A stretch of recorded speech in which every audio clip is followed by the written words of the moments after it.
the base of the ski and can upset the balance. And a shot there of just how slushy it has become, and particularly, Scott, we spoke about it earlier, this finish straight has become incredibly damp. But here is Filip Navrat, and bib number 1 away here in Pokljuka, the decider for the individual crystal globe. And as he pushes away, the water that was coming off the back of the skis there, Scott, is significant. And the pace that he set out with was pretty relaxed. That is a strategic plan, because the conditions are so brutal that the legs of these biathletes will be in such pain by lap 5 that if one pushes too fast, it will be a costly price to pay by lap 5.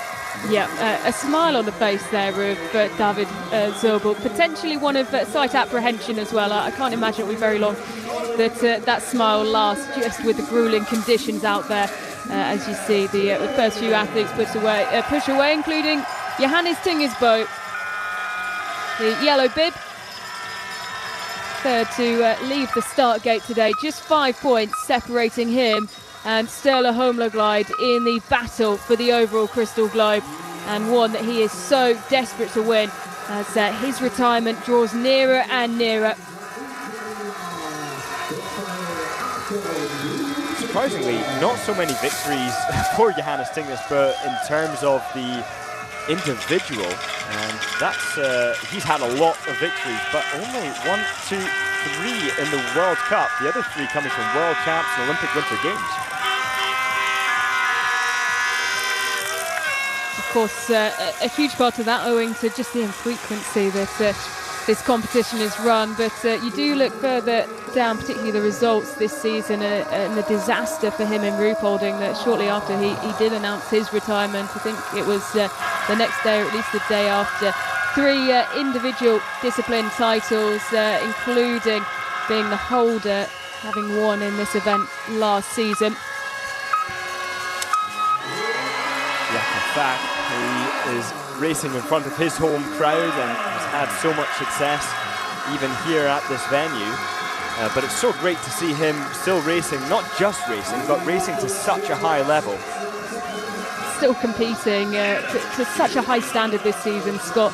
It's so hard to keep him out of flower ceremonies, and particularly to have an opportunity at 37 years old to try and spring a surprise. He'll be well versed in the conditions here in Pokljuka, and really reward the brave fans who have made it out today and have mostly packed into the grandstand rather than being around the track. Emilien Jacquelin bouncing back from disappointment at the World Championships to a really big win in the sprint in Nowe Miasto. Just his second sprint win of his career. Yeah, and such a classy victory as well. He wasn't well with a cold, and I do think that actually positively affected his results. I think that the psychology of Jacquelin is his biggest weakness, and the pressure he puts on himself to do well. And sometimes when that pressure is released by external factors, it can really help you bring the best out of yourself. Excluded once again from the relay lineup, but I wonder whether the part of that was due to the illness. Moran Hopper? Possibly. And it's a tough one for the ego, as we know, not being selected, as we know Surim is going to be feeling that now. But the selection committees have a tough job as well. They've got to keep athletes happy, but they also have to answer to the sponsors and the pressures of the National Federation. It's not an easy job. Endre Stromsheim, the new mass start world champion. Opportunity to go in the mass start on Saturday, but his focus on defending the lead that he has in the battle for the discipline globe. He is wearing red today and leads the way in this discipline on 113 points, with his nearest competitor Sturla Holmberg on 90. Yeah, with only 23 points in it, he knows that he still has to have a great result, because any of the 7 below him, right down to Quentin Fillon-Maillet, if they win, if any of those 7 win, it relies on him having a top 3. That's one of the easier permutations to get our heads around. There are so many who are capable of taking the small globe today, but of course reliant on a number of variables. Here is Tommaso Giacomel, 5 consecutive podiums. He is absolutely flying on the World Cup. On every podium since the 19th of January, Scott. I know that's a stat that you loved from last week, but he is in such exceptional form. Wouldn't it be great to see if he can do that again today? It would be a disruption to the pattern that he has put forward. But the Italian's not in general doing so well on the World Cup, and it would be great to see the likes of Giacomel be the reason for that to turn around.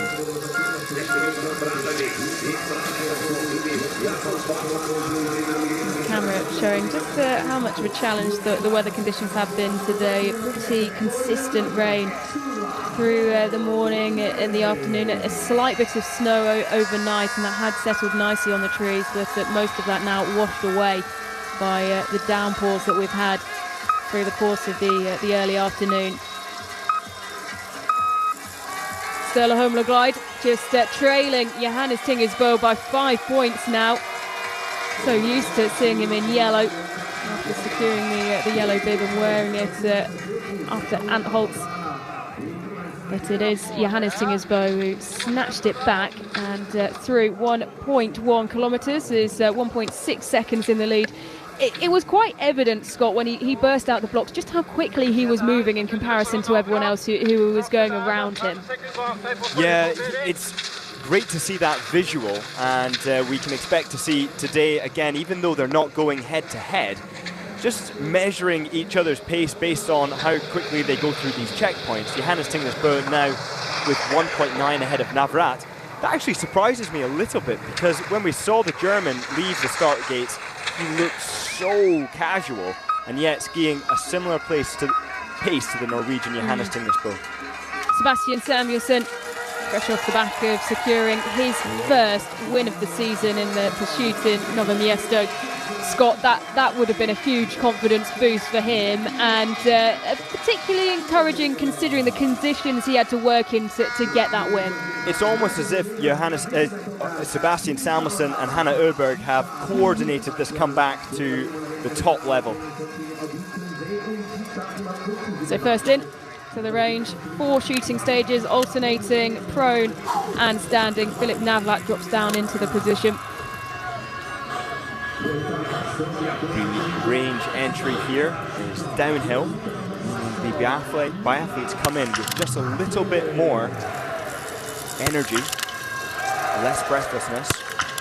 And so far, Navrat is fully exploiting that until the 4th shot, which goes wide, and so too does the 5th. Not a good start for Philip Navrat of Germany. With that, his hopes of a top 10. Scott, it's so important to limit the misses, even though it's a reduced 45-second penalty today. Absolutely, and Johannes Tingesbo knows that he can ski his way out of trouble, but on the World Cup, having really not secured the victory many times, he knows that he requires the targets to go down if he wants to be at the very top of the podium.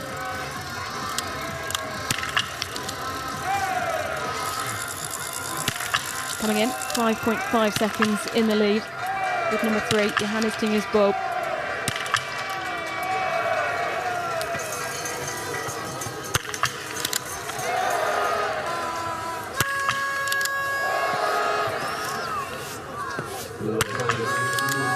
Good slow shooting from Johannes, about double the rate of shooting to what he normally delivers. He gets 5 out of 5 in very slow fashion, but careful shooting, 36.7 seconds.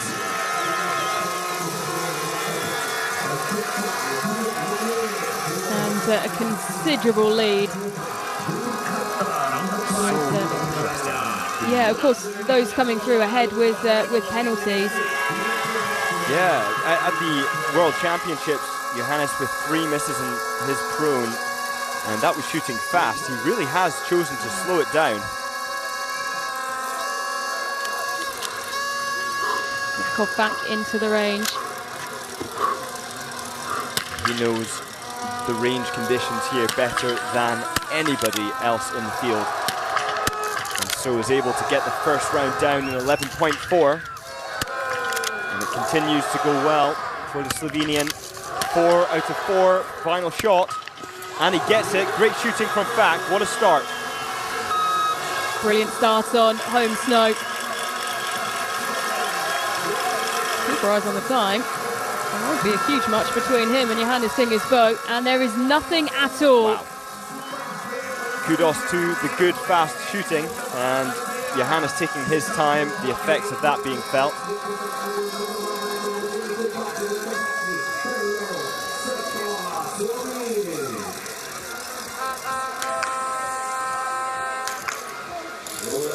Jacquemin just adjusting his cuff slightly as he drops down into the prone position. Better look at the wind flags there. It's been causing some havoc in various stages in the women's race, Scott. Yeah, absolutely. There's so many components to the shooting, and particularly these range conditions. The wind has been inconsistent, and a lot of the biathletes adjusting their sights. Jacquemin shooting in a very unusual order there, hitting the 4th shot before the 3rd, but managing to get all 5 nonetheless. 32.2 seconds to do the job. A slight shake of the head, he gets away with a first clean stage. Does find himself over 7 seconds down. He will be feeling the pressure. Andrew Stromsheim defending the bib. Ball's going down between his legs. No interference or contact to his body once he gets into the prone position. Coming in 11.3 seconds down. Right eye wide open. Lovely rhythm between every shot. It's 4 out of 4. Stromsheim goes clear, 5 for 5. It's a good start from the Norwegian. Pokljuka pushing away in the final individual race of his career. 0.3 of a second outside the times of Jakov Fak and Johannes Tingersbo. Endre Stromsheim, not a bad start at all. Flying around the first loop though, Tommaso Jacquemin coming in 4 seconds in the lead. Adjusts his sight. That appeared to me to be 3 clicks left, followed by 1 back, so 2 clicks left. An adjustment we'll see the quality of shortly. A miss. Not getting the up-close shots of the target. Now Jacquemin goes 4 for 5. It's not an ideal start for a man who could easily have been a winner today. 45 seconds added on to his total time. Dmytro Podruchny of Ukraine, what a day the Ukrainian men's relay team had at the end of the racing in Nowe Miesto, taking their first podium in 5 years to secure a bronze medal. And well, Podruchny has been the figurehead driving that this season. Just 3.2 seconds down, Stella Holmlegard comes in, challenging for the discipline globe today. Normally firing in about 15 seconds to get his first shots down. With a time of about 2.5 seconds between his shots and throws. Very consistent. A bit slower than expected, but then faster between. Lovely shooting there from Lagride. So quick to break the position and get out the range as well. He knows that every second will be crucial, and he will go into the lead by 5.1 seconds.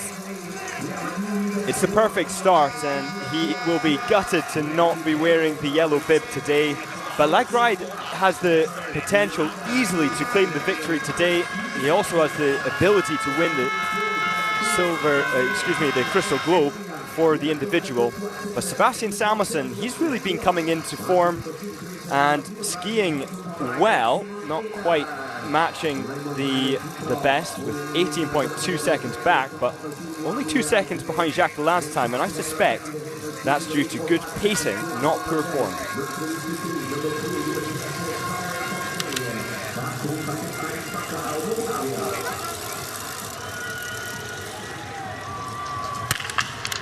The first shot is on the left-hand side of the target. It's a good group, very accurate, but the group was at the top left, which means that his coaches will receive that information, as we just saw the board being turned round to Samuelsson there. That will get passed on to him around the course.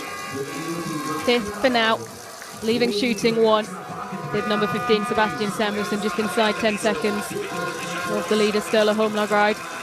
Very sensible pacing from Samuelsson now. I think he's going to build up into this race, steadily climbing the order, with, of course, requiring the targets to go down, but we've seen it already in the pursuit. He can get 20 out of 20. Look at the downhill into the range. There's Niklas Hartvig. And Philip Navlat coming in. These conditions are just so brutal. You can see the darkening of the snow as the dirt is filtering to the top surface.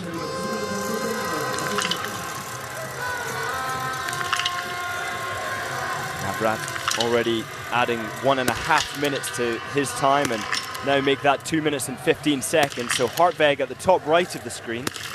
Probably best to turn your attention there to see how he, as a potential for the Crystal Globe, performs.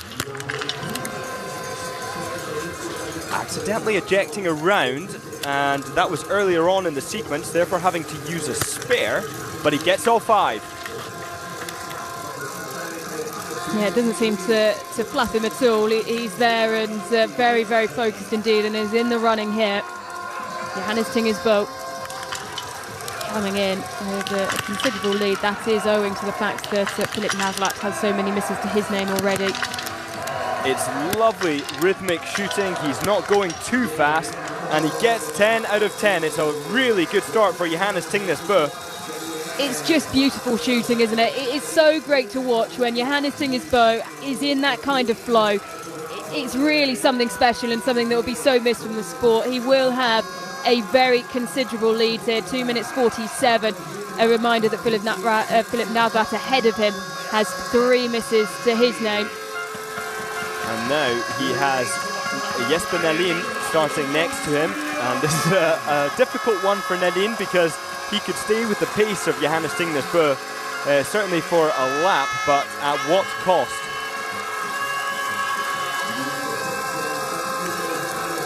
Fak.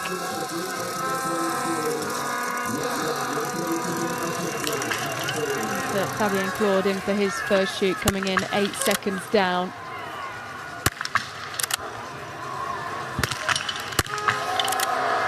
With a miss on the second shot, it's not a good start for the Frenchman. On the other hand, Jakov Fak doing so well. He's got 10 out of 10. What a start to the Slovenians' race. Well, that is truly superb. The time for the lead will tick away. So losing time to Johannes Tingersbo on that second lap, where they were side by side, and of course considerably fast shooting from Johannes Tingersbo, but Jakov Fak into second now.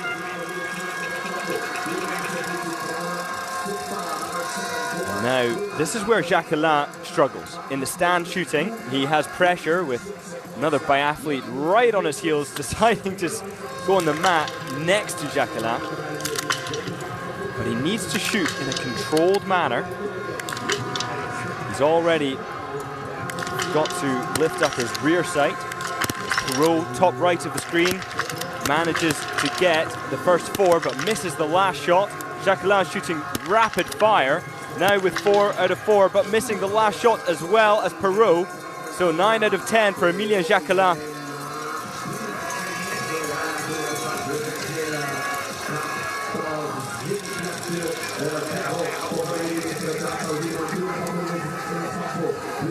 Only enough for third, 54.6 seconds down.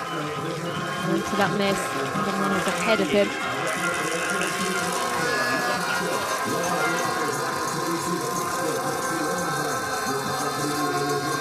Stromsheim. For his first standing shoot, and coming in just 8.2 seconds off the pace of Johannes Tingesbo. The advantage of both eyes being exposed to the same light is that the iris doesn't need to adapt differently. Perfect first 3 shots go down for Stromsheim, but he misses the 4th and the 5th. Those are going to be very costly misses, and Tarjei Bø making an adjustment to his sights. Well, 2 misses for Endre Stromsheim. That could lose him the discipline globe. Leading by just 23 points. Tarjei Bø, great start, 5 out of 5. Coming in just 10.2 seconds off the pace. Back to Tommaso Giacomel, who has a miss in the prone position. Fastest skier on the track so far.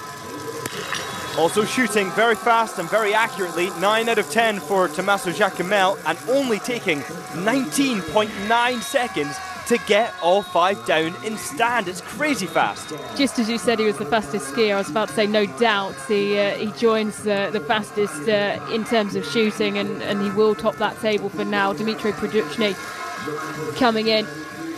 Yeah, it's very easy to become complacent or over-defensive in the individual. You know that there's a greater penalty, so you take your time and want to be more precise. But that effort to be more precise can sometimes backfire. Produchny with a lovely, consistent rhythm. So far, so good with 4 out of 5. And missing the last shot and taking 3.3 seconds to get the last shot away. Well, Sturla Holmlegard coming in just 1/10 of a second behind the time of Johannes Tingesbo, and it is now advantage Sturla Holmlegard in the battle for the individual discipline globe. Perfect so far. Oh, it's quick, and it's 10 out of 10 for Sturla Holmlegard. Fantastic. Isn't that good? Fast shooting from Lagride. Well, just 1/10 of a second separated him and Johannes Tingesbo when they came into shooting. Martin Ponsaloma is getting away with 5 for 5, which this could quite help this duo, having Martin Ponsaloma, who we know is so quick on the skis, and Sturla Holmlegard together. Sturla Holm has gone through just over 4 seconds in the lead, while coming out of shooting 1, Martin Ponsaloma is 4 seconds behind the leader. Yeah, Ponsaloma, we know he's capable of so much, and like you say, this is a great opportunity for him to be paced essentially by Lagride, and they may even work together. But we just haven't seen the performances from Ponsaloma this year. I would say the same for Sebastian, were it not for such a successful Novo Miesto. Yeah, the prone position is where Martin Ponsaloma been struggling, but 5 for 5 in his first visit as the rain, Scott, it's just getting heavier and heavier. Brutal. Sebastian Samuelsson has trained in Ruhpolding in October and knows all about these rainy conditions. The first shot was an edge, but the target did go down. Oh, lovely shooting there. 10 out of 10 for Sebastian Samuelsson. Only halfway through this race, but certainly that having good connotations for the rest of his race. Yeah, absolutely. A very good start indeed for Sebastian Samuelsson. He finds himself slightly off the pace of the leaders though, and will slot into 4th. But perfect so far, 18.2 seconds behind Sturla Holmlegard. Yeah, losing about 9 seconds a lap so far. That's not too bad. That's certainly within touching distance if he is able to increase the skiing speed as he goes by, which I think he certainly can. Emilian Claude, another one who could be in contention for the Crystal Globe today if he races well. Yeah, excellent performance in Ruhpolding to finish second and claim his only World Cup podium. Adjust the sights as the rain comes down. This rain now having, in fact, it even looks to be hail, I think, yeah. Missing the first shot, that's not good, but these skiing conditions are now changing rapidly as Claude gets 4 out of 5. And it is getting worse and worse, particularly for those further down the field, and well, particularly looking at some of the stats from earlier on today, you have to include the the likes of maybe bibs 40 onwards is further down the field than expected. Here is comes on field Maé, who already has one miss next to his name, but it's quick. Wow, just following that same rhythm that we saw from him in Novo Mesto. Perfect shooting there in the stand. What a shame about the miss in the prone though.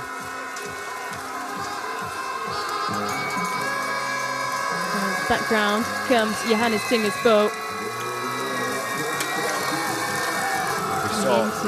Shooting for 3 minutes in the lead spot. Starting with bib number 3, that's incumbent on either Navrat or Zubal, doing well, both of them. A bit off the pace, but now Johannes making an adjustment. He's not the first, indicating that the conditions really have changed. You can see that. The hail making the mat a little slippy, and he's trying to adjust his right elbow to get a more secure purchase on the mat. Movement can result in a miss. 10 seconds spent making that adjustment, and is it going to be worth it? So far, so good. And then the perfect 15 out of 15 is looking very good for Johannes Tingnes Bø. Yep, it is indeed. His lead just keeps growing and growing, and it will need to.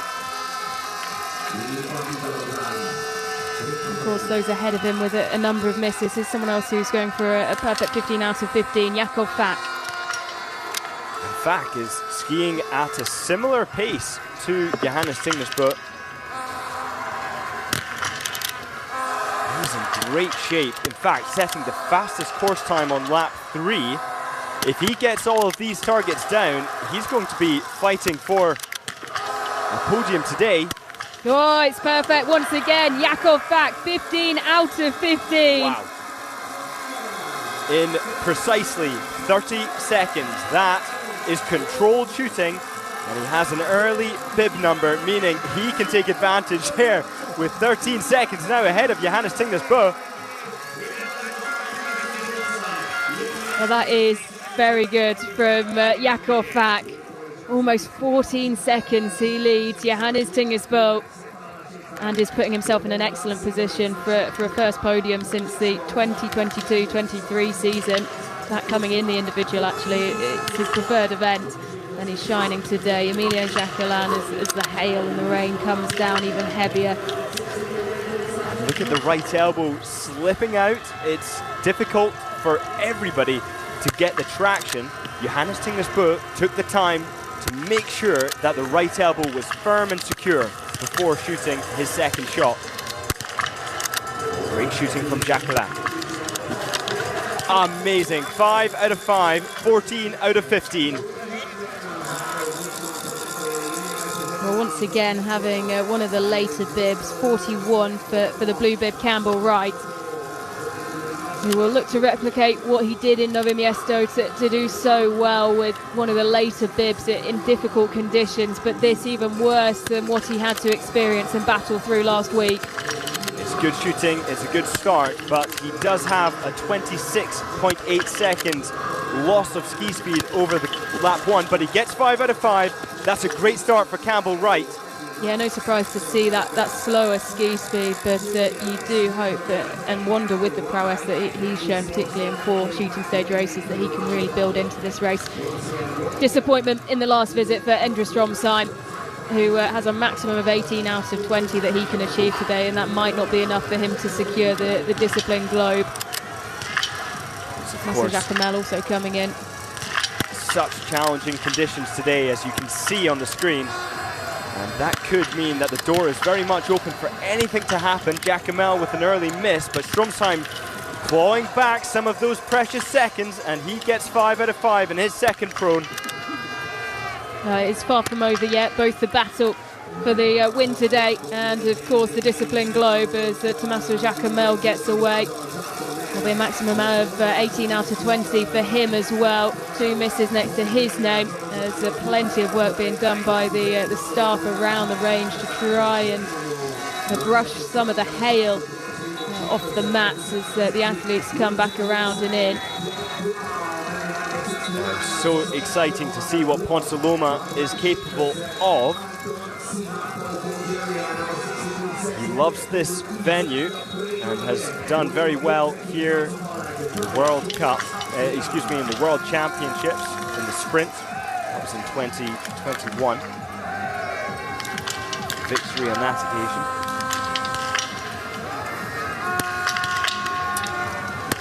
So a 10 out of 10 has happened before, and it looks like he's going to do it again until he misses the final shot. I think I have to take some accountability there. Coming in just behind him, but a little bit further down the road. One lap ahead is Sturla Holmlagide, who drops back into the prone position. 11.2 seconds. He comes in the lead. Will need to stay perfect here. Both Johannes Tingesbo and Jakov Fak with perfect records ahead of him. Lovely cam shooting. 2.3, 2.6, 2.7 between shots. It's consistent, and all 5 go down, and all 15 go down. Sturla Holmlagide is looking very strong today. Yep, in very good shape. 5.3 seconds he leads. And particularly when you look at that with Jakov Fak and Johannes Tingesbo now dropping down to third with identical records in the range. Johannes Tingesbo losing a lot of his time on the shooting range. He's still the fastest skier, but still is, despite having hit the same, he's down on time. So shooting very controlled. Sebastian Samuelsson now coming in. He's hit the first 10.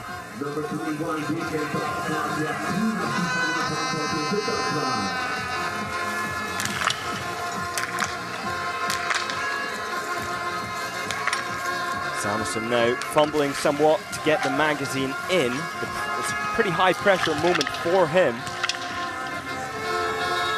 Possibility, of course, of hitting 20 out of 20 again, with every shot being so costly.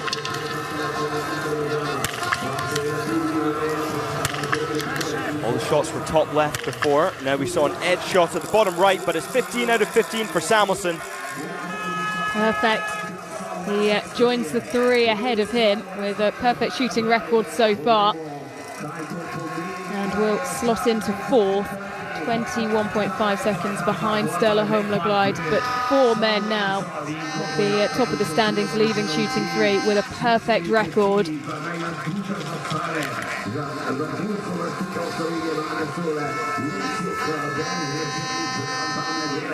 As on bib number 19, Quentin Fillmaillet took a bronze medal at the World Championships in the individual race there.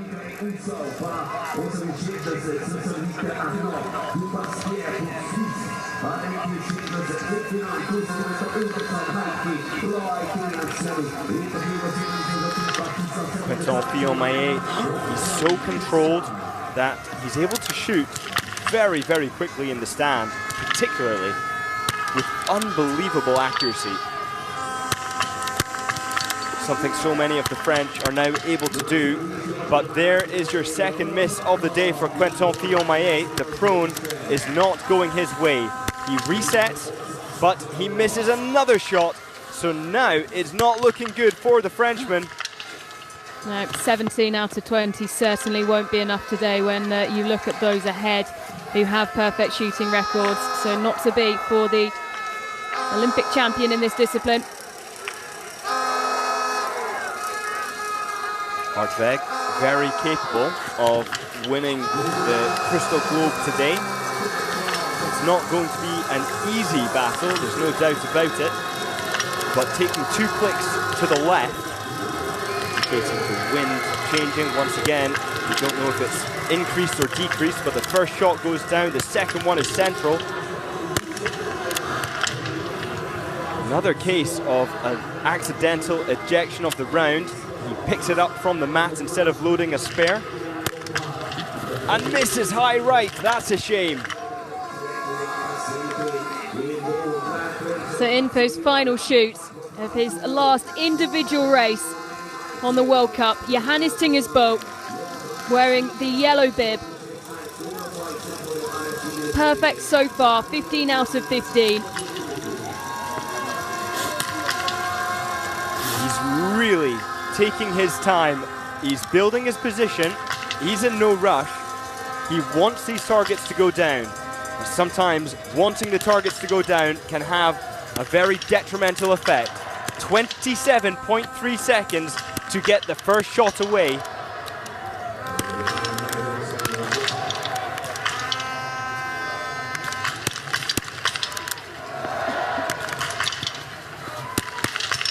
And not to be, 19 out of 20, dropping a shot on the last. Jakov Fak, the next opportunity. He's gone 19 out of 20. Can he get the last shot? He can. What a day for the local. And it could be enough for a huge victory. It's been an exceptional season for Jakov Fak. He's yet to stand on the podium. He hasn't done so since the 22-23 season. And so far, it's enough for top spot. Wow, and look at that. 1 minute and 35 seconds ahead of Johannes Tingesbo. That is absolutely phenomenal. And we saw some profanity there from the... So every time you see the last shot fail to go down, it really, the hearts of the coaches sink. It's a brutal feeling. Already with one miss next to his name, Emilia Jacquelin. Trying to claw his way back into this race, but finds himself 63 seconds off the pace. Very accurate shooting, every shot being close in, except for the last, which goes wide. 18 out of 20 is the best Emilia Jacquelin can do today. Here comes Campbell Wright. This only shooting 2 for him.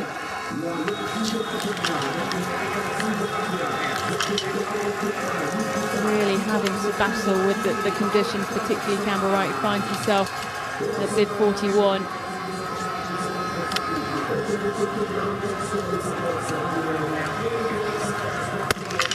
One minute and 2 seconds down. Coming into the range is a long way, but he shoots fast always, and he tends to shoot accurately. Lovely. 10 out of 10 so far for Wright. Master Jacquemel and Stromsheim coming in together.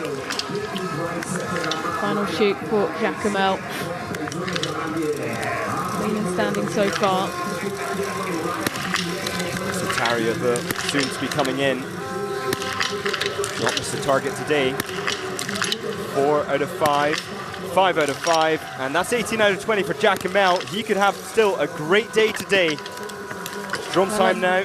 Yeah, unlikely to be enough for a podium, but Stromsheim limiting it to 18 out of 20. He needed to do that, Scott, to be in with a chance of retaining the red bib all the way to the end and claiming the individual discipline globe. He is fighting Sturla Holmlaglide, who is behind him in this race.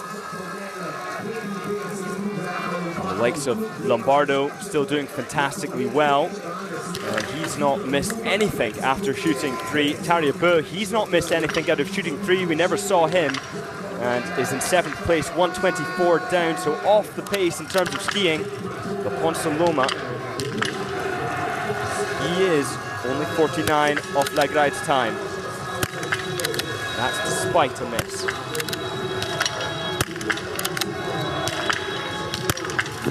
Excellent shooting there from Martin Ponce Loma, and skiing as well as he is, and liking this course as much as he does, this could be a great day for the Swede. Yeah, that will do his prone percentage a world of good. Sturla Holmlaglide, though, trying to claim the individual discipline title, coming in 0.8 of a second behind Jakov Fak, and has a miss now to boot. The Slovenians will be celebrating that miss. 19 out of 20. And that could have handed Jakov Fak his first victory in 10 years. The 14-15 season, the last time Jakov Fak stood on top of the podium.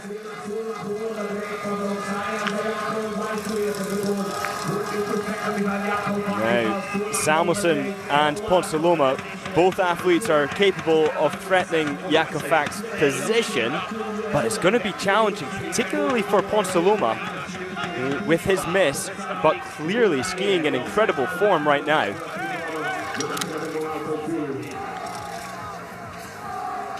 Here is Sebastian Samuelsson. Clean so far. He's once again on the perfect 20. And pacing himself brilliantly, getting faster with each lap, the last of which was only 5.3 seconds off Fak's time. That was lap 4. A massive moment for Samuelsson. He needs all 5, but he misses the first of those 5 shots. And there goes another miss. Already 1 minute and 30 seconds added on to his time in the space of just 10 seconds. And things are looking better and better for Jakov Fak, whose bravery is likely to be very well rewarded here on home snow. Horrendous conditions, and no one has been able to battle them as well as he has. Sebastian Samuelsson now down in 6th. Here comes Quentin Fillon-Maillet once again, already 3 misses next to his name, and well off the pace, 97 seconds back.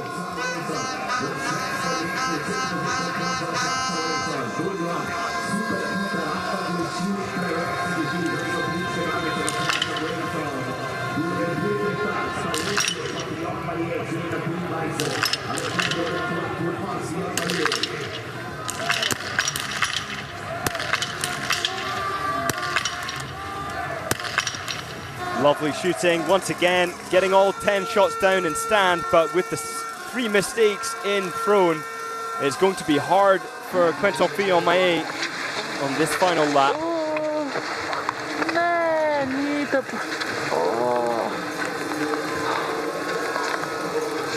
At some point, through the rain there, you can see Jakov Fak and Johannes Tingersbo.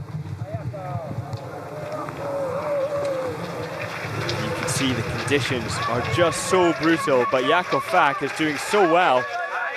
Skiing quickly, shooting accurately, and doing all of that in front of his home crowd is just such an achievement. He's spurred on by his teammate as well there, and just look at the time advantage. He's coming towards the finish line, perfect shooting on the day.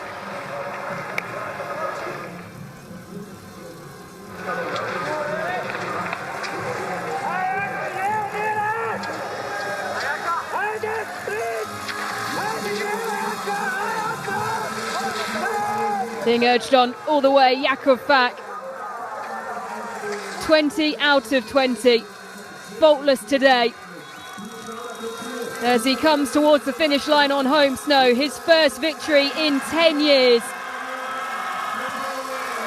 At 37 years old, what a performance across the line, and it could be enough as well to secure him the individual discipline globe. Johannes Tingersbo across the line in 2nd, 1 minute 52 off the pace of Jakov Fak, which just speaks volumes to the ski speed of the Slovenian today. He started out fast and he just got faster and faster with each lap. Only the likes of Johannes Tingersbo at any point along the way beating him, but Johannes struggling on lap 4, 32 seconds behind Perot.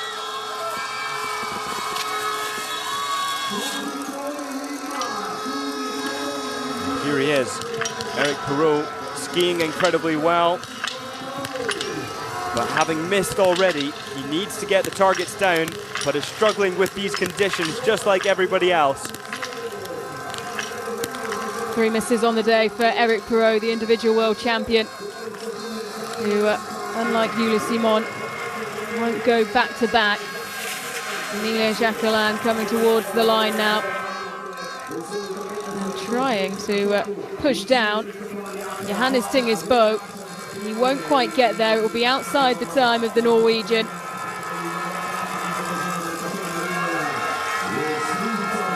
With 1 minute and 55 seconds back for Jakov. And you could see how much he struggled along the final 50 meters. It's so broken up and the legs are so tired that balancing is such a mission for these biathletes as they come into the closing stages of the race.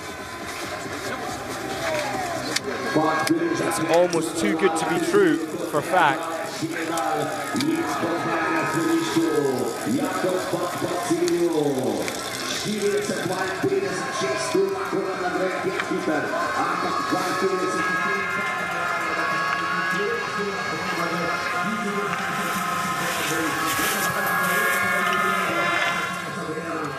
Jakov now coming in towards the finish line. He's already down, choosing to double pole over some of those divots, but still a good time, not enough for a win, but second place at the moment for Jakov.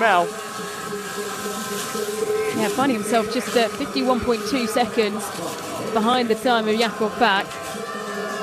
Really having to fight around that final lap to ensure he finished as high as possible. Endre Stromsheim.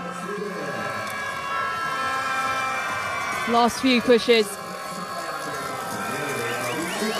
The red bib over the line in 5th. And that might not be enough. I think he knows it as well. A shake of the head. Looking at Stella Holmlegård as the favourite to take the Discipline Globe at this stage, with Legreid still to finish. Oscar Lombardo looking so good until this final shoot, and now 2 misses as he just readjusts. We've seen that a lot today, with the exception, of course, of Jakov Fak. But it's painful to go 15 for 15 and then to struggle on your final visit. We saw that with Jesper Nelin at the Olympic Games in Pyeongchang, a moment that still is scarred into my memory. He was winning by so much. He must have found out, because then on the final visit, missing so many.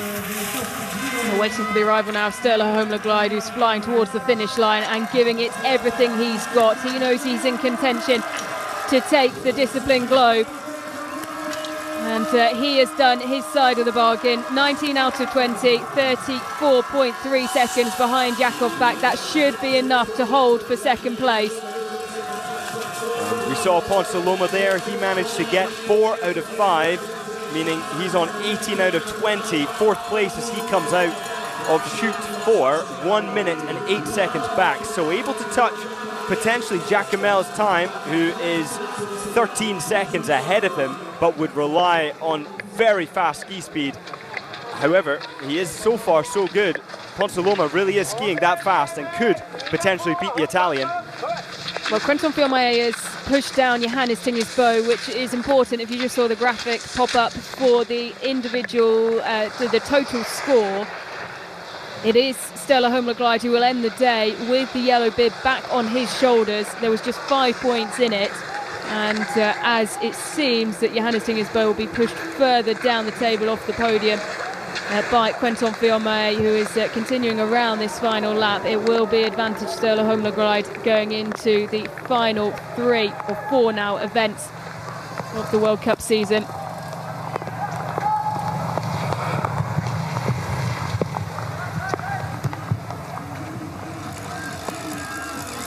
Sebastian Samuelsson, 18 out of 20, all just falling apart on that final visit to the range. The Swede across the line, and he will also push Johannes Tingesbo down. So these results favouring Stella Holmlegård and his challenge for the overall Crystal Globe.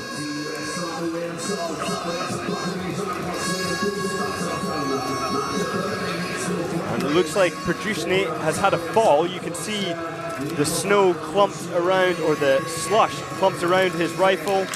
Magazines not where they should be, slipping out, but continuing now to shoot despite the fact that there is a little bit of snow at the end of his rifle. The first one goes wide.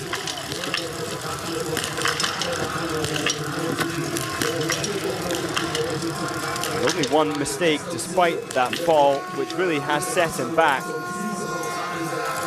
Quentin Fiormaillet across the line in 4th.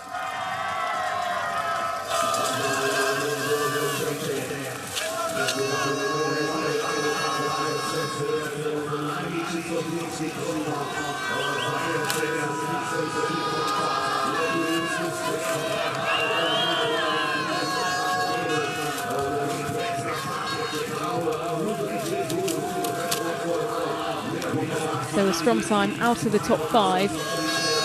As long as Ståle Holmglide holds on to second, he will win the individual Crystal Globe.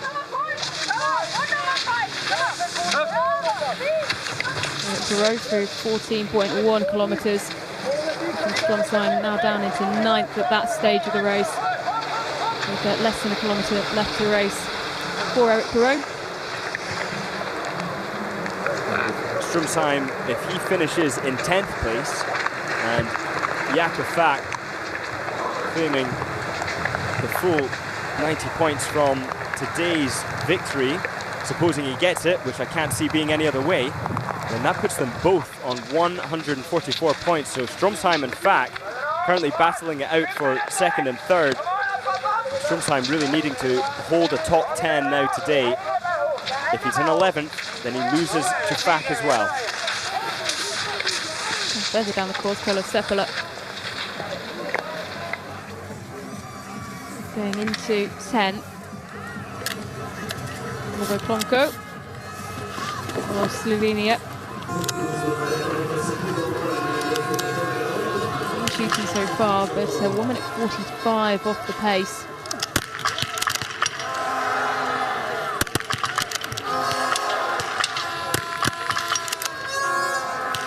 There's your first miss from Planko there. The middle shot and the final shot, both not going down. So 13 out of 15 for Planko. He'll be well aware, of course, Jakov Fak claiming almost certainly a victory today. Perrault skiing extremely well, crossing the line, 1 minute and 48 seconds down off the lead. Only enough for 5th. Niklas Hartveg across the line in 14th, 2 misses, 1 from each of his last 2 visits.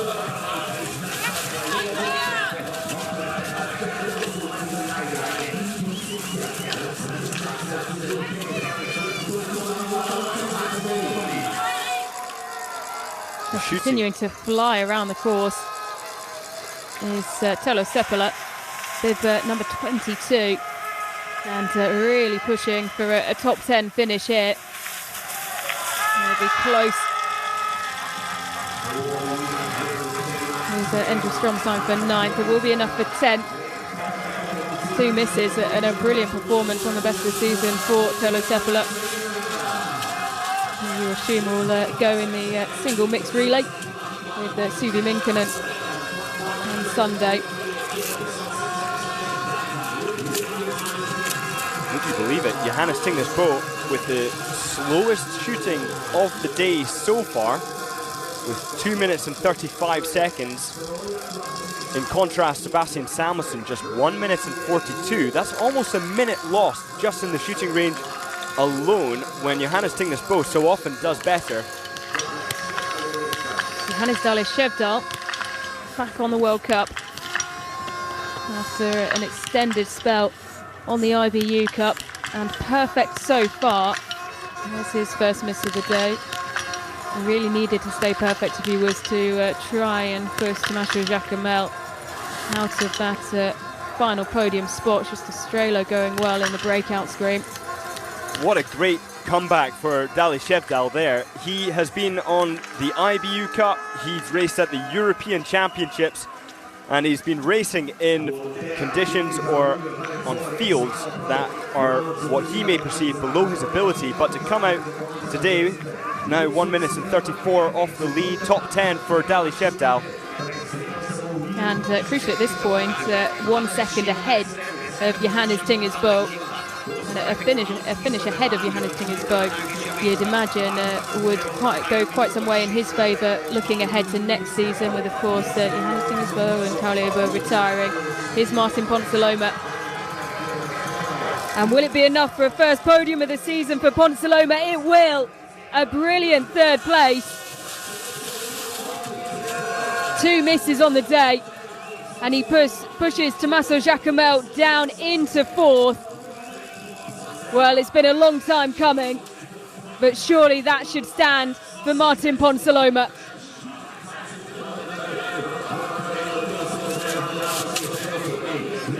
fastest last lap, managing to ski 9.4 seconds faster than Eric Perrault, the second fastest on that final lap.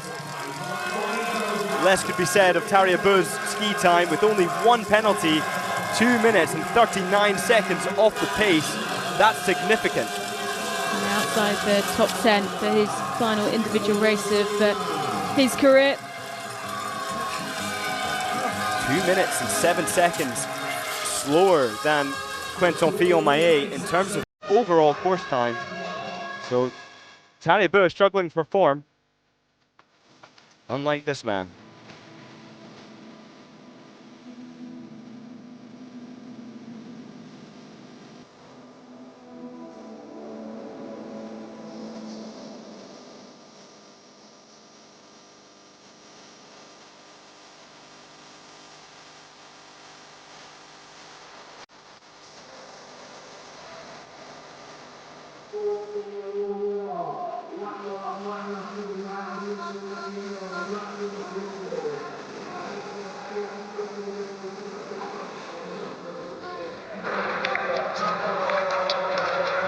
All about the comebacks today, Scott. A first win in 10 years for Jakov Fak, first podium since the 22-23 season. Very likely for Martin Ponsaloma, as there's just Estrela with perfect shooting trying to close the gap. And have eyes on there as well. Johannes Daly-Shevdal back on the World Cup. Out on the IBU Cup for the majority of the season. A great day for Estrela, now having hit the perfect 20 and fighting ahead of Quentin Fillon-Maillet. That's really important, not just for him individually, but for Germany. The next German currently, or at least at shooting 4, is Zobel in 18th place. So Germany really struggling today. Johannes Kuhn, one with potential to do well, having hit 18 out of 20 at the World Championships. Missing 7 today, down in 38th at shooting 4. It's a really poor day for Germany. So Strelo doing one for his nation as well. Well, I know we don't tend to give Athlete of the Weekend out until after Sunday, but surely in these conditions, on home snow, 37 years old Jakov Fak will be the front runner for that particular accolade. Espanelin in 16th at 14.1 kilometres. He's 3 minutes 41 off the pace of Jakov Fak. 3 misses to his name. That amazing 20-kilometre individual in Ruhpolding in 2012. I remember it so clearly. Jakov Fak 0-0-0-1 and managing just to beat Fourcade, but not the Fourcade you might think. It was Simon Fourcade who came second on that occasion. Such a cool thing to see a national flag as rarely seen as Slovenia atop the podium, and 12 years later, or even perhaps longer than that, to do it again. Simon Eder, another one who has stood the test of time, almost like Ole Einar Bjørndalen, his first Olympic medal at 20, his last at 40, both of which were gold. It's one of those sports that you can just keep on going and going. And Jakov Fak has really just proved that today. Well, it's been a really interesting season for Jakov Fak because we've spent it singing his praises because of his results. But of course, he hasn't been on the podium. But still, when you look at the context of the results, he was performing really highly, even though he has been so well decorated in the past. And really, this will top off the season. To do it on the penultimate week of the season, the last individual race, to stand on top spot on home snow, it really is a truly spectacular performance. As you can see there, the challenges of just coming around that corner so tight, and Simon Eder just getting stuck in the snow there. It is a real battle that you can see between the athletes and the snow, Scott. Oh, absolutely, and Simon Eder really skipping up that hill and showing his form. He's might be off the pace today, but also Isaac Frey, we haven't seen him much today, but skiing incredibly well so far, around about the 18th place in terms of ski speed. And he started bib 63 and had a lot of pressure and things to prove today. Spinelli across the line, looking for a top 20 finish, and that should stand as one across the line in 16th for now. It's been a real challenging season for the Swedes, Scott. There you must look at the last few weeks in particular and just take so much confidence that moving into next season, a season which, you know, has the Olympic Games right in the middle, it is moving in the right direction for them. Absolutely, and Austria now getting themselves into the top 20 with either 4 minutes and 5 seconds back. But yes, for Sweden, it has been, they carried their momentum post Wolfgang Pichler very well, but it certainly doesn't show now with their results, and perhaps requires a little bit of additional push. But even if you go back to the junior and youth level, there is not a lot of talent coming up from the Swedes, at least shown at their home World Championships. Quite the contrary for the likes of France and Norway. So much talent from both men and women. So I suspect that Sweden is going to have a difficult next decade, which is a long way to look at the results in biathlon. Johannes Dalishevdal on his return, and has been looking good as well. 19 out of 20. Last fight through the slush towards the finish line for the Norwegian, who will certainly be looking ahead to next season and trying to secure his place 5th, and inside 90 seconds by a considerable margin off the pace of Jakov Fak. And Scott, when you look at particularly next season without Johannes Tingersbø, without Tallier, it's certainly impressive, and it will put him in good stead, that performance. For sure. Dali Shefdal there out skiing Johannes Tingersbø in that last lap, despite starting 37 bibs behind him as Strelo crosses in 7th. That is impressive skiing, and he was hungry to prove himself today. A quick look as well at the updated Men's World Cup total score. It is a battle just between Sturla Holmgren and Johannes Tingersbø, but it is one that has swung hugely now in the favour of Sturla Holmgren. As we look at the results, and Jakov Fak, his first win in 10 years, and doing it on home snow here in Pokljuka. A silver medal for Sturla Holmgren, 19 out of 20, and a first podium since the 22-23 season for Martin Ponsiluoma.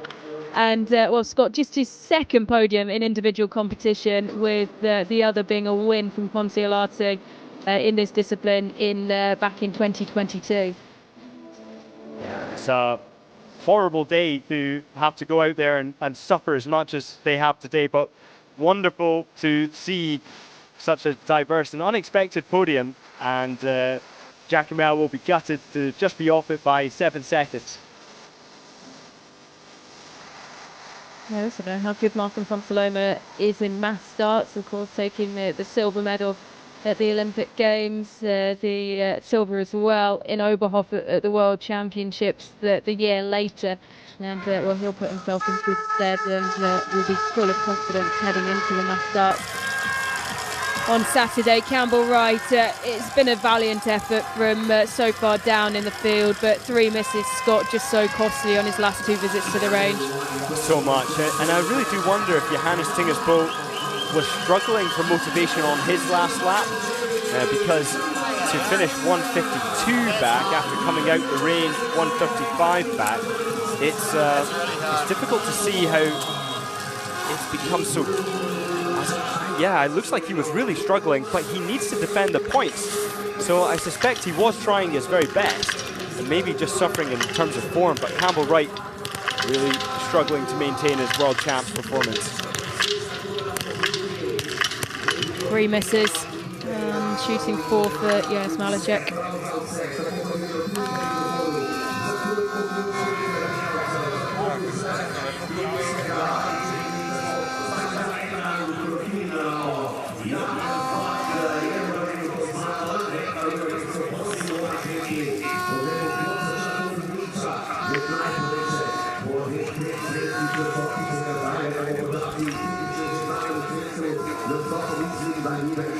Now, I wouldn't want to be one of these biathletes still out there racing, but at least the rain has stopped or become less. The wind, however, it's up as one of the 3 quad brothers, Florent, is preparing to potentially get 19 out of 20. It could be a good day for him still.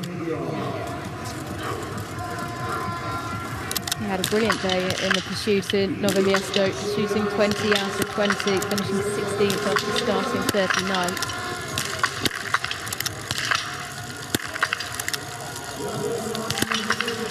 Wow, 19 out of 20 for Florent Claude.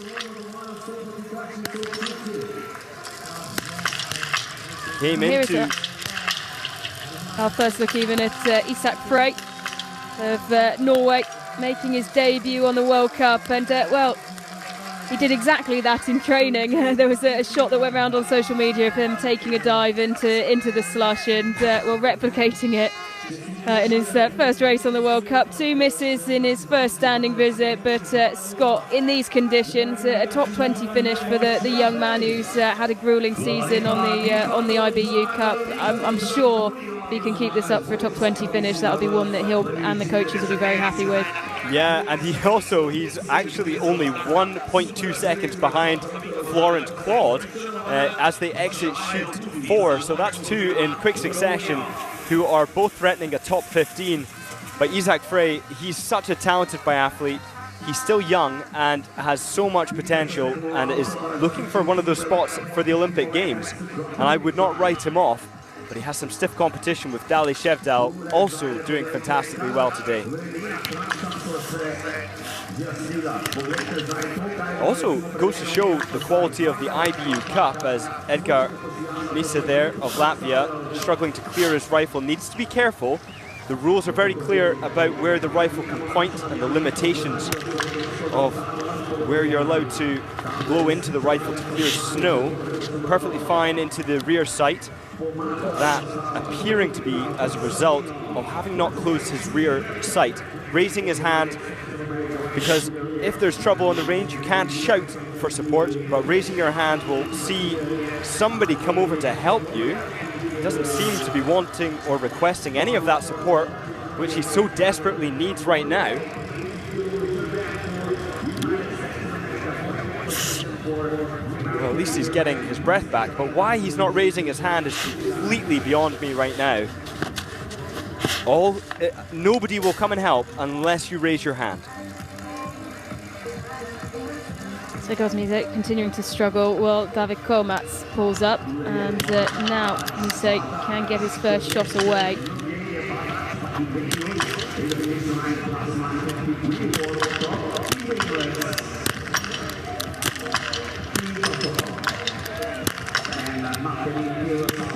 Komats doing very well. 19 out of 20.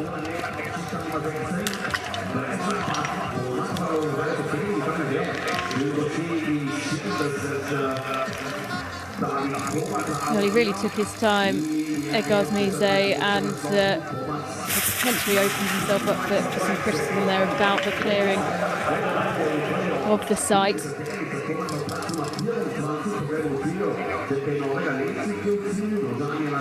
Dali Shevdal is really has really done himself proud today to get the opportunity to race on World Cup again and then to hit 19 out of 20 and be the second Norwegian. The depth of quality in the Norwegian team is second, well, I was going to say second to none, but the French team are pretty strong as well. Although today it is Norway who have the most of any nation in the top 10. France with 2, Norway with 3. Johannes Tingesberg teetering on the edge of the top 10. He's in 10th with Emilia Jacquelin just outside, 3 seconds separating them.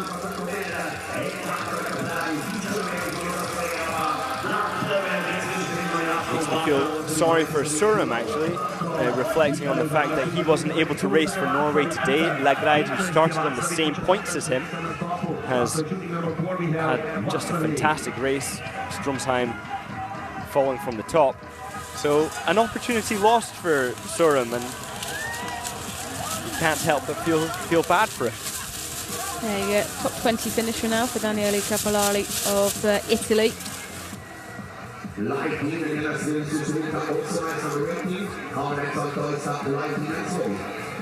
Anton Vidmar. Into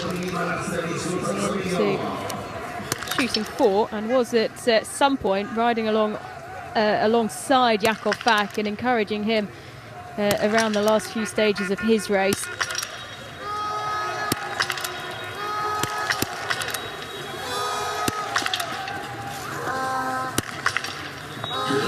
Just wide, Scott, on one of those shots, and the potential for him to feel slightly aggrieved, because we have seen on a number of occasions shots that have just gone a fraction wide, having tipped the electronic mechanism. The edge shots, getting the target down, is something that happens on electronic targets, but also on mechanical targets. And the balance that is attempted to be struck by those who calibrate such things is that the pressure that gets the target to go down is the same for mechanical as electronic. And visually, it appeared this morning as though the targets were some of those edge shots were going down very easily. But of course, the eye is not the most accurate of measures as to the amount of pressure that actually went into the target. But certainly, it appeared very light. Morales. Third miss of the day.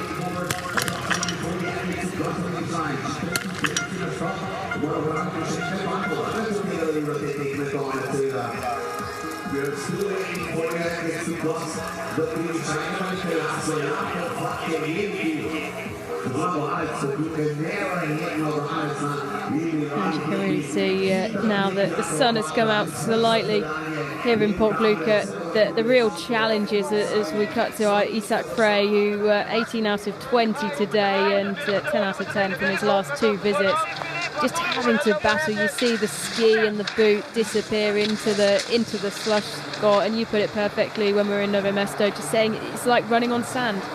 Yeah, and when the track or the surface disappears when you kick at it, it does really feel like you're running against resistance, and it's an awful feeling, but one that Isak Frey and also Florent Claude, who is still ahead of him by 8 seconds at the 14.1 kilometer mark. We haven't seen him on camera, but tough conditions that Isak Frey is handling well. Yeah, finds himself in 16th as things stand, and well, with Florent Claude, as you said, ahead of him and now out of picture. It seems it'll be quite a challenge for him to close the gap onto the top 15, but still finishing ahead of Oscar Lombardo, likely, who had himself a brilliant race in Nowe Mesto in the pursuit, climbing up 8 places for a personal best finish. It's going to be a very challenging selection for the Norwegian team, with Isak Frey almost beating Tarjei Bø, having missed one more and started 22 bibs later. Florent Claude across the line, in 15th with 1 miss on the day, continuing his good shooting form from Nowe Mesto. And just behind Tarjei Bø, to put that into perspective, Tarjei Bø only missing 1. And gritted teeth for Isak Frey on his World Cup debut. Winner of the total score globe on the IBU Cup this season. Tying it up with plenty of races to spare and given the opportunity to race on the World Cup. And finishing in 16th, just ahead of Oscar Lombardo of France.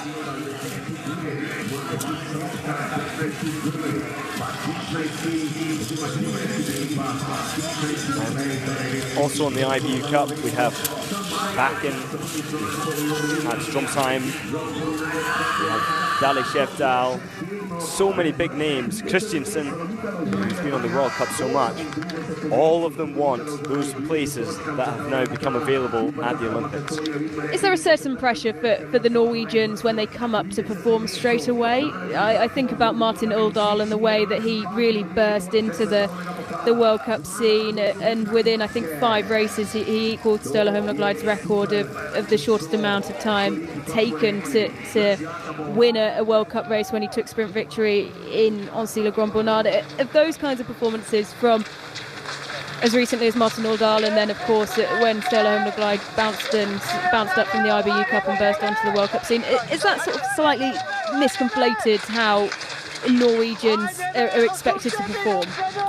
It's so difficult because the pressure is so high, and it's not like we've seen the introduction of Norwegians only for them to do one race and then go. We saw Johannes Tingnes Bø have a terrible relay in Ruhpolding, one of his first relay races, ended up on the penalty loop several times. But the Norwegians say, well, that's part of it. Have your bad races, it does happen. It's just a case of how they learn from it, and the selection committee's evaluation of whether that biathletes can come back into good form. David Kormats stretching his way into the top 20. 19 out of 20. Just further to that, Ellen, it's actually having, for any Norwegian who makes it onto the World Cup, they have managed that because there's so much data that supports their performance that it's not a gamble that the Norwegians have to make. They're making an educated choice. So once they bring one of these top athletes onto the IBU Cup or World Cup, they're expected to perform, and if they don't, that isn't because they're not capable of it. They might just need a little bit of time to settle. So a really good question. Well, we see it as well, don't we, with I always like to cite the likes of Suvi Minkkinen, who won her first podium just a day or so before turning 30, and then has continued on to easily the best season of her life and taking a World Championships medal as well. So even if you are a super promising youngster, it does sometimes take time to develop. A huge performance there from Adam Vaclavic of Czechia to finish in the top 15, pushing down a number of big names, including Talia Bo. 2 misses, but a really good day on the skis, finishing 9.2 seconds ahead of Talia Bo. A really strong performance from the Czech athlete. Yeah, and also the likes of Roysland. I believe she won her first race at 28 on the World Cup and is one of the all-time best biathletes in terms of their overall medals. That's 28 years old. You don't have to go far down the list until you find her. She's 20th in terms of decorations with 19 victories. Some people just take a little bit longer to come into form. Alexander Pokljuka of Latvia.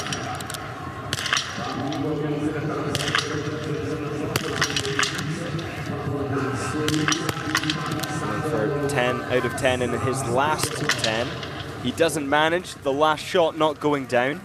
So often you get a rush that goes right into your belly as the targets do turn white, only then that adrenaline and that good feeling to be swept out from beneath you as the last shot remains black. Vidmar fighting for a top 30 finish, and he will do so ahead of Campbell Wright.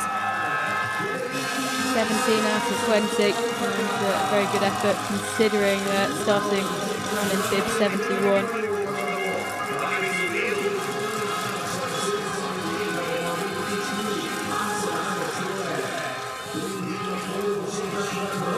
In terms of the light as well, Scott, we still have athletes going through the range, but it did go through maybe the sun just going behind the clouds at the moment, but we did have a really bright spell not so long ago, and we started off in quite cloudy conditions. That can also change how athletes perform in the range.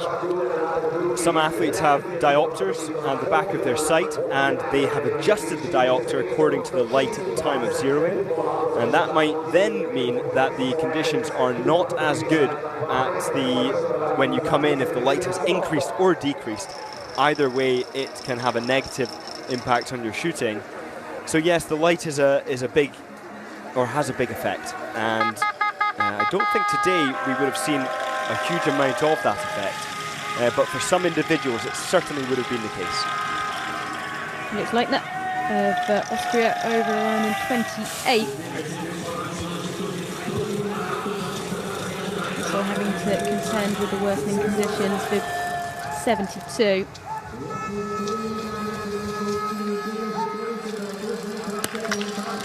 Great It's an opportunity for some of these nations to have their sponsors make the big screen. Zashev now trying to get 5 for 5 of his last visit. He manages. That's good control, having missed one in every visit up until that point. All 95 of the athletes through shooting, shooting 3 and all through the 10.1 kilometre mark. Suchodolski of Poland, he's capable today of hitting the perfect 20 out of 20. He's gone 15 out of 15 so far.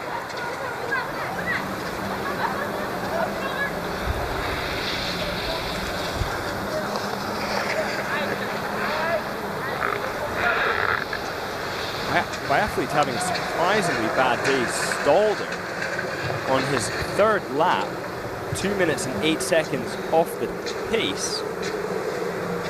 And on his 4th lap, 2 minutes and 3 seconds off the pace. That's just on 1 lap alone, and the final lap, 1 minute 57, so really just cruising around. So I wonder what happened to the Swiss biathlete, who stood a good chance, or at least the possibility of winning a Crystal Globe today. That's what he was essentially fighting for. All the way. Yeah, just like this,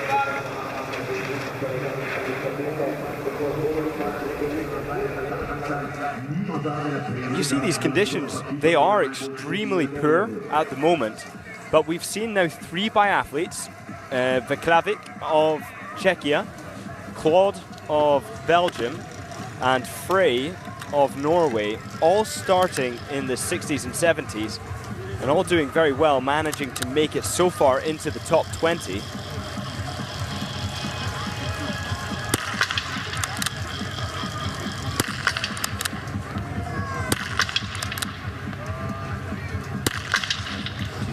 Now really struggling with 3 misses in his last visit, adding 2 minutes and 15 seconds onto his time. That is a horrible experience. You're out there suffering through this 15-kilometer course in really terrible conditions, and to know that just by squeezing the trigger at the wrong time, you've added 2 minutes and 15 seconds to your time. Well, Suchodolski now, he is certainly not going to want to add any time to his perfect shooting so far.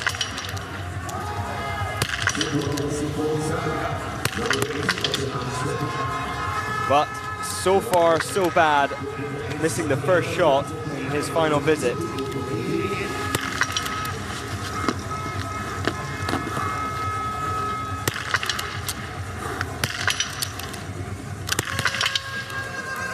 "19 out of 20, it's not bad, and in a time of 31.2 seconds, so consistent pace shooting, appropriate for an individual, and holding it together very well to manage to get 4 out of 5 despite those conditions.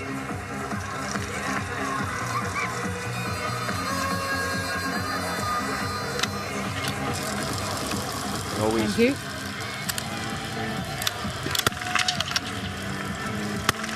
Six misses now on the day.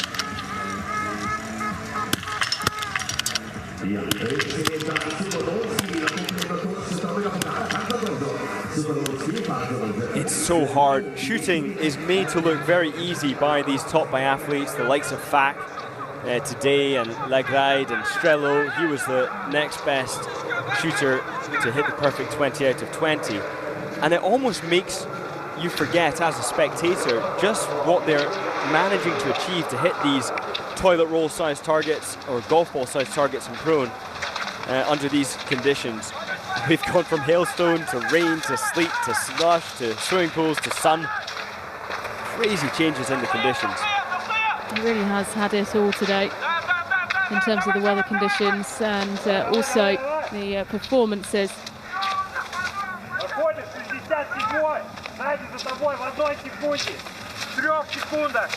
Well, just looking at the course there, Scott, of course we'll have a day away from racing tomorrow. But what kind of practices will be taking place tomorrow just to help the course recover, let's say? Well, there's official training, and I would be very interested to see, as we see Baru there of Kazakhstan, 6 minutes and 32 seconds back. I think would be interesting to see whether the IBU actually wants anyone to ski on this track at all. I suspect they will allow it, but will restrict what areas people can ski on, just to preserve the snow. Every time somebody plants a ski into the snow, it becomes, there's more air accessing deeper into the track, and the melt has just increased. So I suspect they will limit where people can ski in training tomorrow. We'll be back for the mass starts on Saturday. Originally supposed to be on Sunday, but moved now to Saturday with the single mixed and the mixed relay going on the Sunday.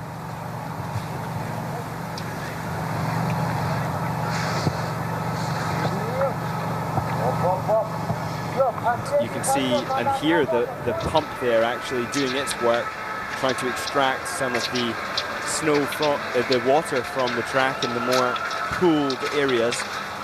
Szczytolski doing very well to have started bib 94, hit 19 out of 20, and to be fighting for a top 30 ahead of the likes of Jesper Nelin, ahead of Hartweg of Switzerland.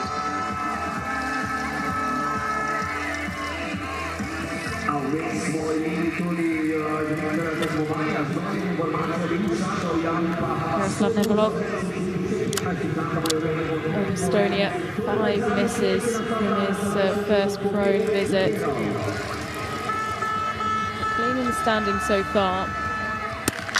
That's painful, to miss 5 in your first visit, and he would have received information on where the shots had fallen wrong, but he's recovering it well with his perfect 10 for 10 in stand.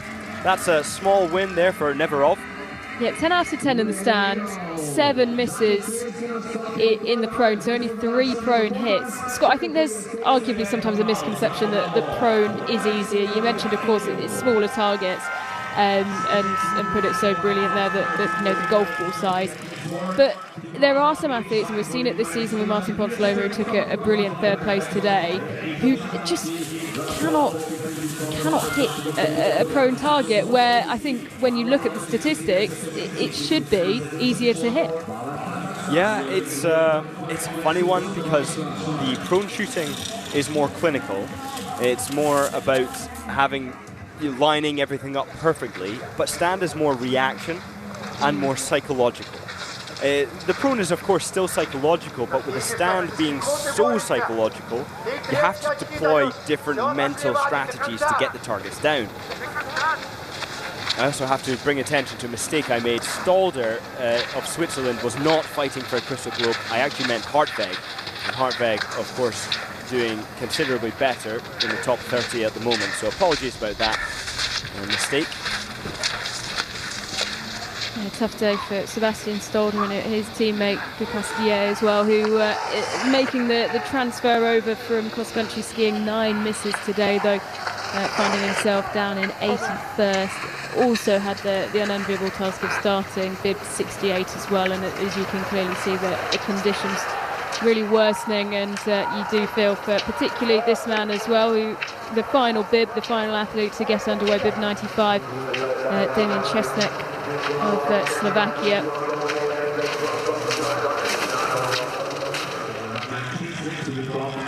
And just take a look at the track now as Zashev tries to stay balanced over it. Totally destroyed, 7 minutes and 2 seconds behind. But then you could also argue a lot of these later starters started after the rain and hail stopped. And that does actually change the dynamic a little bit. Nobody likes racing in the rain. Well, Julia Simon mentioned it earlier after her race as well, saying, and actually sort of acknowledging the privilege she had in her position, starting so high up in the order owing to the alternative start groups, and her being fairly highly seeded in the red group, and the advantage that gave her when it came to the wind. She didn't mention so much the track, but spoke in a fair bit of detail about how much the wind was impacting the athletes further down the order. But you make a great point, Scott. Really, wherever you start today, there's been a certain level of challenges. We've had such a variety of weather as Vadim Korales comes across the line in 68 for Kazakhstan, 3 misses. The wind conditions can be terrible, but they can have less effect than just the mental pressure that biathletes put on themselves, or even external pressure. It's quite amazing in biathlon that you can shoot as Jakov Fak there with his family celebrating the victory there, of course being old enough to really recognize and appreciate just how amazing what he has just done today is. So cool. Imagine doing that, winning after all these years in front of your family. That is cool. It is indeed. We've of course seen Talia Bo take 2 victories this season on his way to retirement, but to do it on home snow, there's something very special about that. To have your family there, of course, it's something that the Bo brothers have spoken about a lot over, well, the course particularly of the last couple of seasons after the birth of their children, about how just important it is to have your family there and around you. And the majority of the time, they don't have their family there. So to perform on home snow with your kids, with your family there, it's always a magical moment, but particularly at this stage of Jakov Fak's career. Suchodolski now managing to make it into the top 30, 23rd. That's great considering how far back he started and how much he had to contend with. But also his best place ever in the World Championships was 68th place, to now have the most terrible start number, to hit 19 out of 20, and then to finish in the top, well now 25th, or 23rd, sorry. That's a great achievement for the young 20-year-old. An ultimate bid to start, and that is a huge personal best. And when you look at his previous best results, 68th, as you say, Scott, in the World Championships in the individual in Lenzerheide, he said in his top 3 best results, 88th in individual in Ruhpolding. Well, this seems to be an event that he gets on very well with. And, well, you look at that as well. At the Junior World Championships in Östersund, finishing 38th. Today, he's blasted that position out of the water. Wow. And to do that against, well, the biggest names in the sport in just his 10th World Cup start is particularly impressive.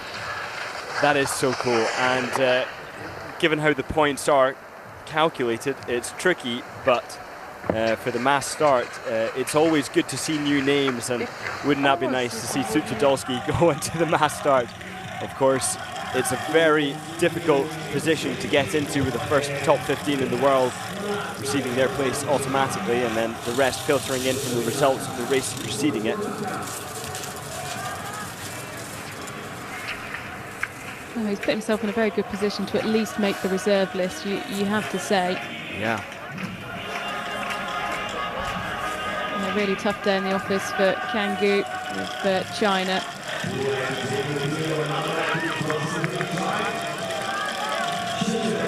Seven misses across the line in 90th. Just inside 13 minutes off the pace of Jakov Fak. We already talked about the fact that nobody wants to ball up on the floor after they cross the finish line here, in part due to the downhill finish, but also due to the fact that it's essentially a swimming pool there, and these biathletes have to focus on maintaining their health, which is already compromised by fatigue.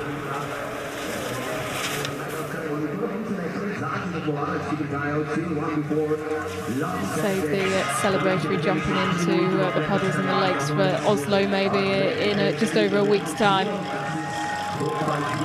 Chesnek across the line in 81st, starting as the final bib, and athlete to get underway, 95th.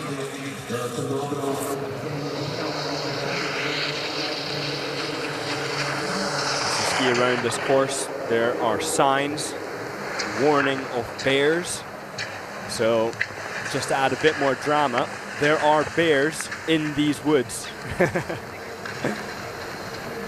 Probably asleep.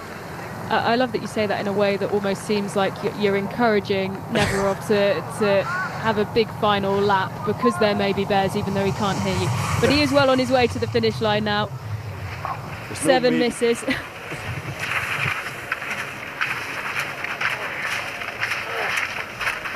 battling up these really steep, sugary inclines, really horrible conditions, but still managing to deploy the skate one skip, springing off the left leg onto his lead right leg, impacting the poles and the leg simultaneously, that creating the effect of having a triple power boost.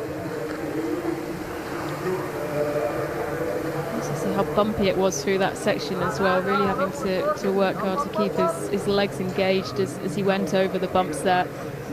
Just his second World Cup start and his first since the sprint in Contiolate on one of the first races of the season.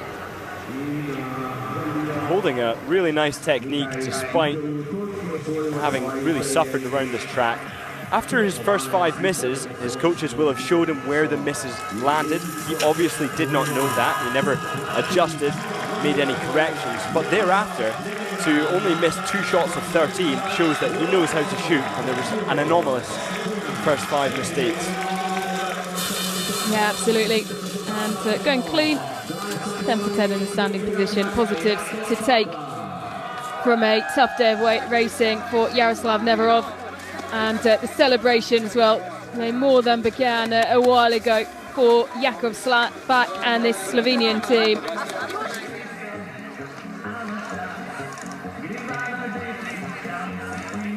And the results on your screen, perfect shooting, 20 out of 20 for Jakov Fak at 47 years old to take his first victory in 10 years on home snow here in Slovenia with his family present.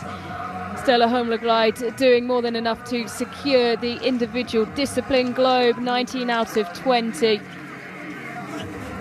can see Johannes Tingersbo with the yellow bib next to his name. He will be handing that bib over to Stella Holmberg.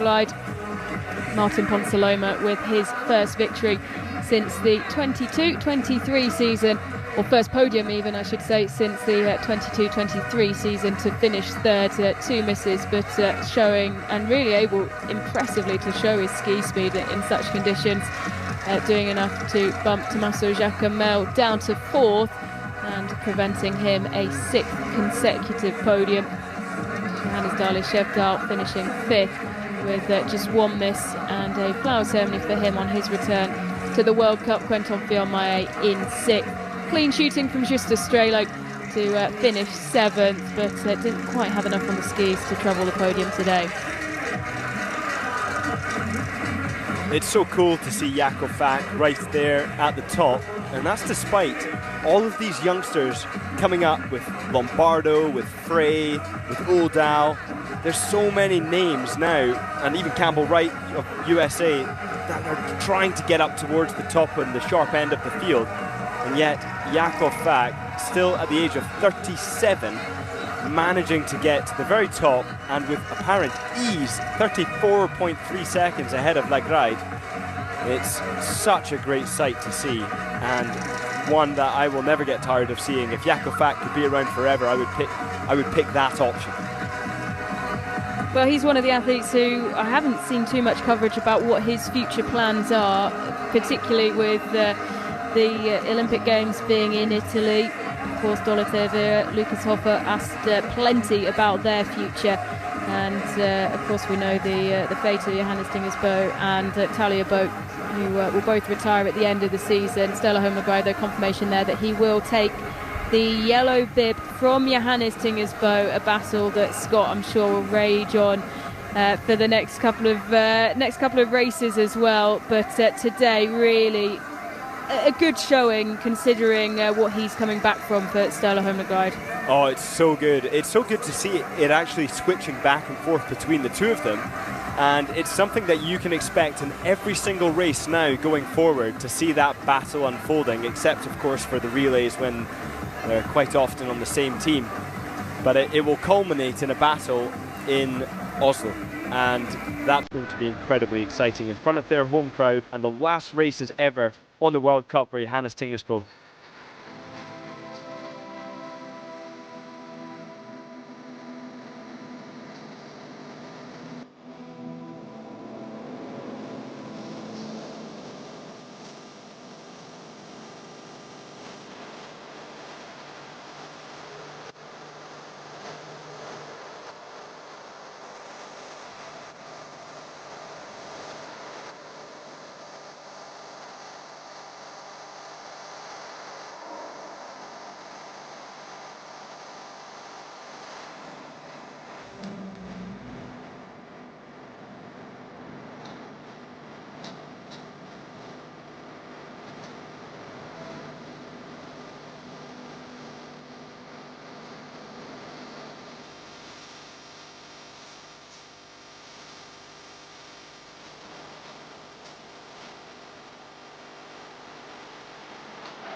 Jakov, congratulations.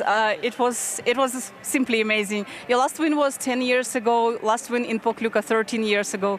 How was it today? Perfect. A perfect race in not so perfect conditions, but I think this is a big thank you to the organizers and to everybody that had the will and endured these conditions, the rain and everything. So I'm pretty happy and pretty proud of myself. How emotional was this win for you? Because you had your family here who were watching you and seeing you first time on the podium. Yeah, it's quite emotional, and still I need to settle down the emotions. But I'm proud and that I could win the race in front of my children, and because they always say, "Daddy, are you going to win the race?" And I say it's not so easy anymore, but I will try. I always do my best. I don't succeed a lot of times, but I'm very proud that I did today. But today you did simply perfect. Congratulations. Thank you. Thank you very much. Well, a brilliant post-race interview from Jakov Fak, and confirmation that he was not too far away from taking the individual globe in the end.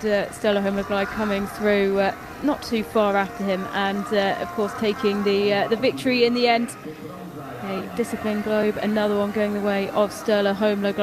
But Scott, even just hearing Jakov back there, we've had some emotional post-race interviews this season, but great to him speak particularly about his children.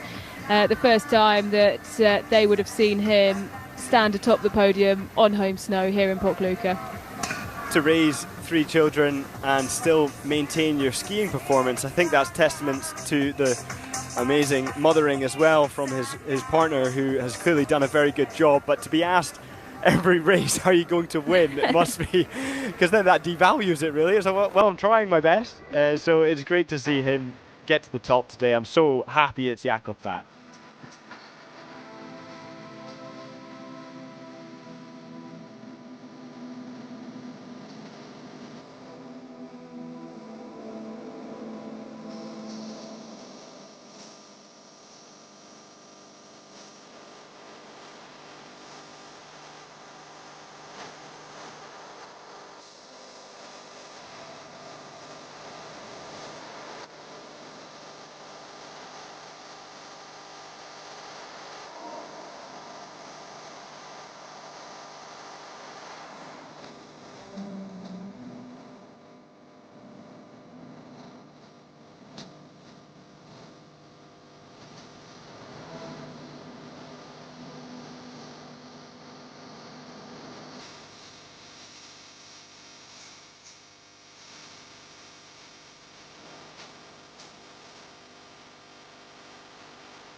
The first time in 10 years, Jakov Fak leads out the flower ceremony, followed by Stella Holmberg, securing his second individual discipline globe, his third small globe of his career, and his first since the 2021 season, as he continues to battle for his first total score globe.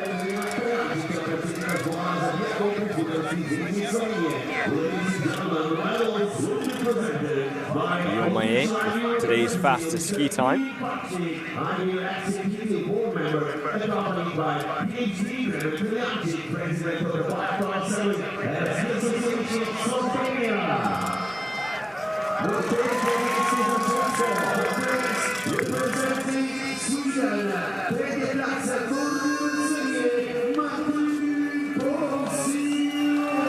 A first solo podium on the World Cup since the 22-23 season for Martin Ponsaloma. It's been a long time coming. It's been a long season, the majority of which has been characterised by plenty of struggle. But today, overcoming his problems in prone to ensure his first podium of the season.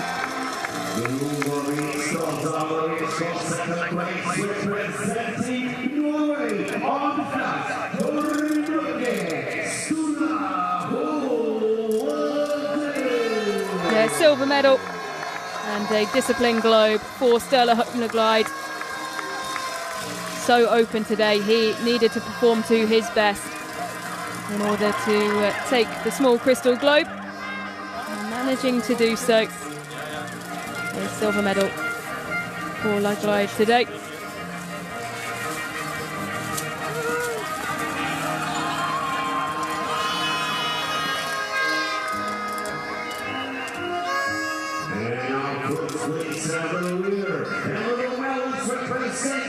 Slovenia.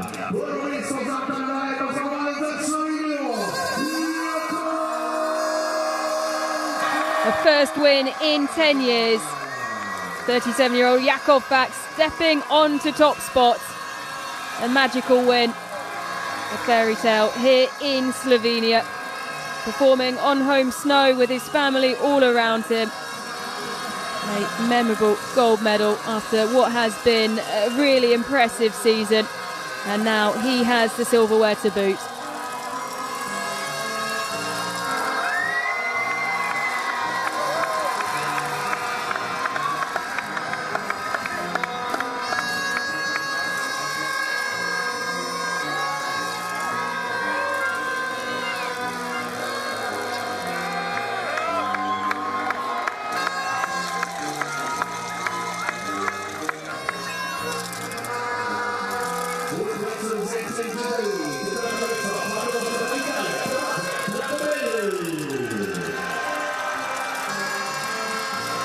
Well, Tommaso Giacomel was on such an impressive streak. 5 podiums in a row. It had to come to an end at some point, just falling off it today, owing to the excellent ski speed of Martin Ponsaloma. This could be the start of Dali Shevdal back on the World Cup.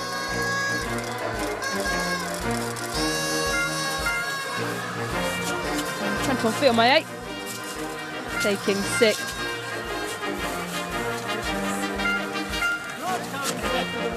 Giacomel, he wasn't on the podium. It was close, but he wasn't there today, thus breaking his almost his rule. Which we've seen him so often there on the podium of late. Well, a welcome back to the World Cup there. As Johannes Dali Shevdal receives his prize, and well, the yellow bib will be handed over. Only briefly off the back of Sturla Holmlund, and there was just 5 points in it going into today.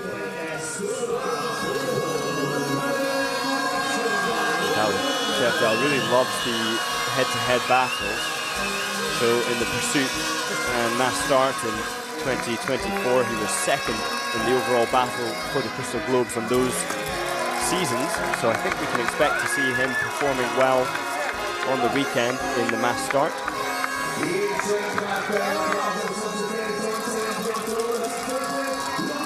39 points separating Sturla Holmlund and Johannes Tingesberg. A battle for the total score globe that will rage on, no doubt, into next week.